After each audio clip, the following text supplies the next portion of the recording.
Thank you so much for taking out the time for this call today. Congratulations on your ISB PGP admit. It was a combined effort of both me as well as you that we could make this. It's been a great journey. You spent around maybe around 6 months together working on the Yes. application and everything, right? Application. So, Sweetie, please tell us about your work experience, your profile, and your journey so far in your career. I did my BTech in mechanical engineering from NIT Allahabad. So I completed my BTech in 2019, post which I've been working in Indian Oil, like from 2019 to 2024.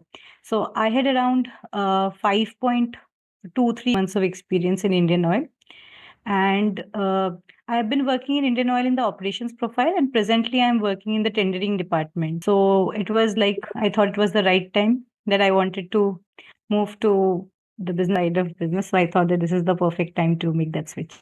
And you chose to go in for a 1 year MBA. So tell us about, what were the thoughts behind selecting a 1 year MBA and how did you go about shortlisting the colleges? So when I joined Indian Oil, at first I did not want to go for an MBA directly after college because I wanted to spend some time in my company, like to understand what the work profile is in the company. And while working, then when I took the decision, then I thought that I should go when I gave my GMAT. So I had already 4 years of work ex, and so I'm the earning member of my family. I did not want to have a very big gap between like 2 years gap. So I thought that 1 year MBA is already providing that opportunity, and world over, it's like 1 year MBA is the equivalent. In India, we have more of two-year courses, but worldwide 1 year MBA is the norm. So I thought that when the opportunities are there and the colleges are there, so I thought that this is the perfect way that I should go for the 1 year MBA program. And what were the points that you had in mind, when you were actually looking at the colleges? There are around 10 to 15 options available. So how did you go about shortlisting the schools that you wanted to apply to? And I had this in mind that I need to shortlist the colleges. So there were only 4 colleges in my mind, to be very frank. It was the IIM ABC and ISB PGP. It was mostly because of the rankings, the reputation of the colleges, per se, the global rankings, and as well as the faculty, the curriculum, as well as the network these colleges provide. So it was overall a consideration of all those factors together, which I thought that this is like I should go for either IMABC or ISB. So that was the way I shortlisted the colleges for like interviews. Absolutely. And, tell us more about your application journey. What are the things in the ISB application process that you think are the most important to look at? So the first thing which I had in my mind was that the ISB's median score was 720. And I remember my first call with you. So the first thing I told is that my score was very less because I had somewhere in my mind that 710 was a very low score for me because I was performing very well in my tests. In my entire GMAT test, I was scoring around 750, 760. On the test day, I scored a 710. So I was very low on morale. So the first thing I told you was that, ma'am, I have a very less score. So can I make it there? And you told me that it is the profile. It's the overall profile of a student which counts. Even a 750, 760 cannot make it, and even a 690, 680 can make it.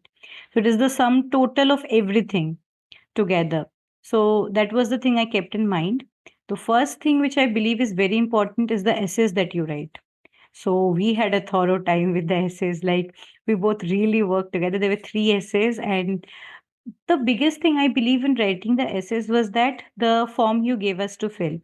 So that was the time for the first time after college or after working, I had gone back to my days of what I have really done in life. When we both worked together, we already both knew those stories which I had to write. And in this way, the thing which comes up was a very well organized effort because you already had recollected your experiences which truly make an impact. And when you put together those stories, you come together as an individual. So that entire exercise was very helpful, as well as the way we worked on each of the essays. In that way, we went back to those stories which I had written and we edited it. We zeroed down on the experiences which we should put forward. So, overall, this essay journey was very important, I believe. And the second was the preparation for the interviews. Now, while preparing for the interviews, one thing was what we write in the resume, what you really want to show in your resume, plus the clarity on what you want to do post an MBA, like your short term, long term goals. I still remember I telling you that, ma'am, I'm not very clear about my short term, long term goals. Like, I know I want to be somewhere, like, I want to do this, but what should I put forward in words?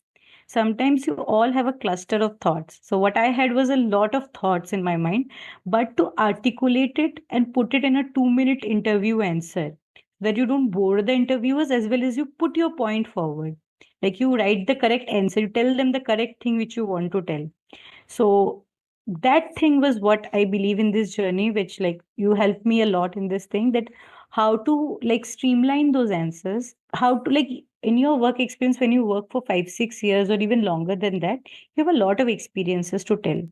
Now you cannot say everything on that interview day. So how to sum up that story, like how to put forward and knit together your work experience together, your school experiences together, and present a good story. So I believe that was what our journey, both of our journey together is. Like you helped me knit together my own stories. Yes, and that's always a pleasure.